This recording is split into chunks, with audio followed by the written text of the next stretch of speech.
No Y sharp 654. Why do we have multiple accounts of Jesus' birth?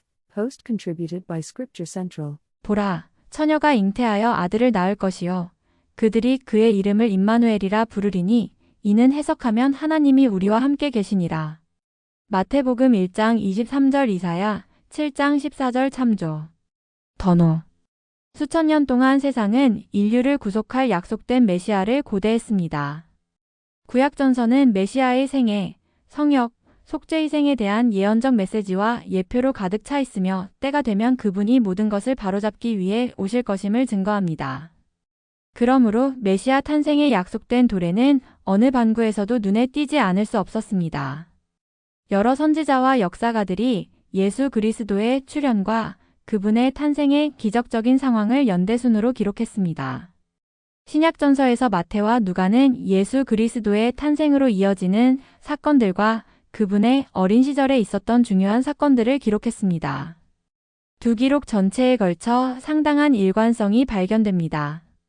누가와 마태는 모두 예수의 출생과 어린 시절과 관련하여 다음과 같은 점들을 분명히 밝힙니다. 요셉은 다윗과 아브라함의 직계 남자 후손이었습니다.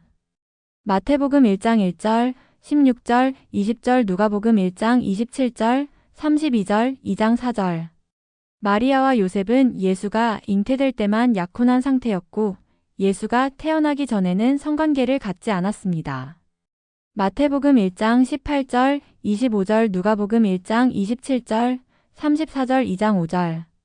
예수의 잉태는 기적적이었고 성령이 참여하셨습니다. 마태복음 1장 18절, 20절, 누가복음 1장 35절. 천사는 메시아의 출현이 임박했음을 알렸습니다. 마태복음 1장 20에서 23절, 누가복음 1장 30에서 35절. 천사는 아기의 이름이 예수라고 명령했습니다. 마태복음 1장 18에서 25절, 누가복음 1장 31절. 천사는 예수가 자기 백성을 구원하고 구주가 될 것이라고 말했습니다.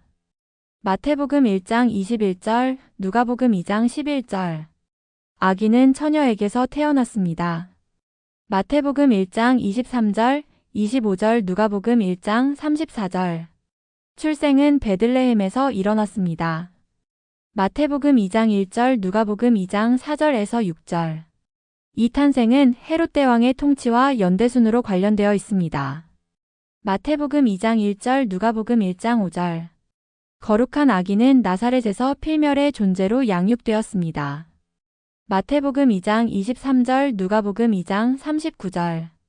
이러한 유사성에도 불구하고 예수의 탄생에 관한 두 기록은 서로 다른 독자를 위해 기록되었으며 각 저자는 자신의 복음서에 고유한 세부 사항을 기록하였습니다.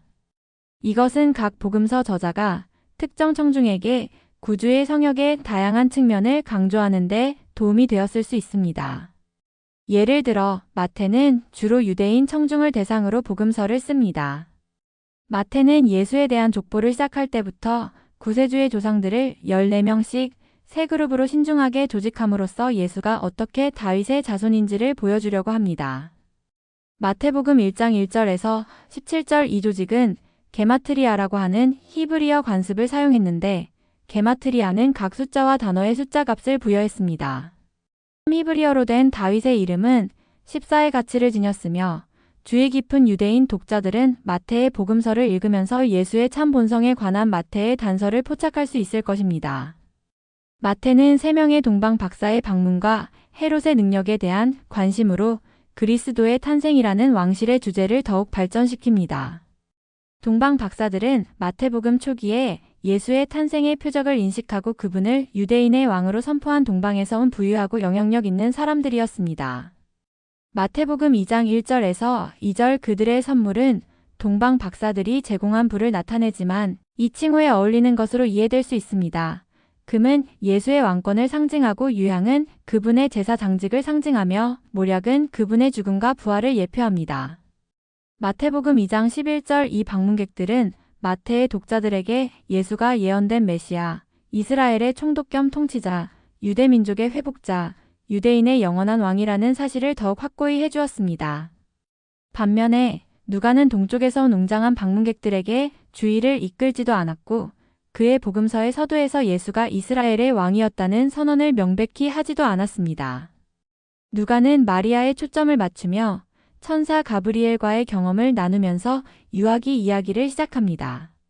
누가복음 1장 26절에서 38절 더욱이 누가는 그들이 처음으로 예수께 나아간 사람들은 성 밖에서 양떼를 지키는 목자들이었다고 기록하고 있습니다. 왕에게 어울리는 부유한 방문객들과는 거리가 멀었습니다.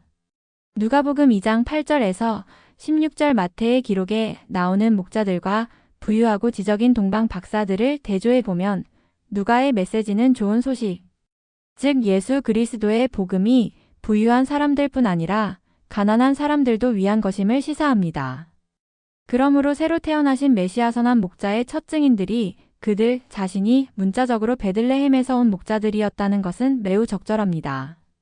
누가복음은 좀 더 겸손한 요소들로 더욱 상세하게 묘사되어 있습니다. 요셉이 아니라 마리아의 체험은 대부분의 관심이 아내 대신에 남편에게 집중되던 시대에 기록되어 있습니다.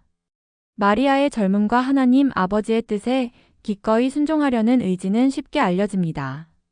누가복음 1장 38절 헤롯의 높은 궁전에서 멀리 떨어진 예수는 손님 방에 가족을 위한 방이 없었기 때문에 구유에 뉘우셨습니다. 누가복음 2장 7절 참조 누가는 그분의 겸손함과 아버지의 뜻에 기꺼이 복종하고자 하는 그분 자신의 모습을 보여주기 위해 그리스도의 탄생 당시의 비천한 상황을 기록했습니다. 더와이 마태복음과 누가복음 전체에 걸쳐 메시아의 탄생에 대한 구체적인 세부 사항이 강조되어 구주이자 만왕의 왕으로서의 예수의 역할을 더 잘 이해할 수 있습니다. 예수 그리스도는 하나님의 독생자로 오셨습니다. 그분은 오래전부터 예언되어 온 다윗의 왕이시며 이러한 예언의 성취로서 그분의 독특한 역할은 마태가 이사야서를 초기에 인용한 것을 통해 분명하게 드러납니다. 보라 처녀가 잉태하여 아들을 낳을 것이요.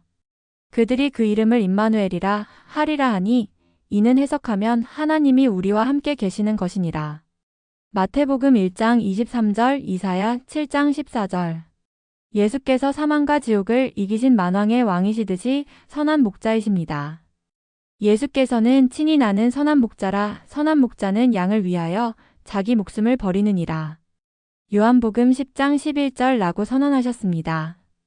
그러므로 선한 목자에 대한 최초의 증인들이 예수께서 당신의 양떼를 돌보시는 것처럼 그들의 양떼를 돌보는 목자들이었다는 것은 놀라운 일이 아닙니다.